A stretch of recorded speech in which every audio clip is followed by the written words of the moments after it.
So hello guys, আমরা কিছুদিনের ভিতরে টুর্নামেন্ট ছাড়বো।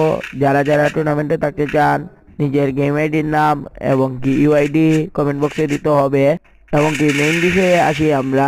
তোমরা যারা যারা টুর্নামেন্টে থাকতে চান তারা 10,000 লাইক এবং কি 5,000 সাবস্ক্রাইব কমপ্লিট করে দিতে হবে। এবং কি টুর্নামেন্টের পয়েন্ট হিসাব এর ভিতরে 3 ম্যাচ থাকবে এবং কি প্রথম পুরস্কার হিসাবে থাকবে মান্থলি। তোমরা বইয়ের সাথে সাথে কিল থাকতে হবে এবং কি ড্যামেজও থাকতে হবে। আর টুর্নামেন্টের নিয়ম অনুযায়ী খেলা হবে এবং কি জুন পুশ করা যাবে না। কিন্তু যারা যারা থাকতে চান তারা নিজের গেম আইডি ইউআইডি দিতে হবে এবং কি সাবস্ক্রাইব করে পাশে থাকা বেল আইকনটি অন করে যেতে হবে এবং কি খুবই মনে করে নিজেদের হোয়াটসঅ্যাপ নাম্বার দিতে হবে। আর আমরা এক সপ্তাহ পর পর টুর্নামেন্ট ছাড়বো। তোমরা থাকতে চাইলে লাইক এন্ড সাবস্ক্রাইব করে পাশে থাকা বেল আইকনটি অন করে যেতে হবে। আশা করি এটা করবেন আপনারা।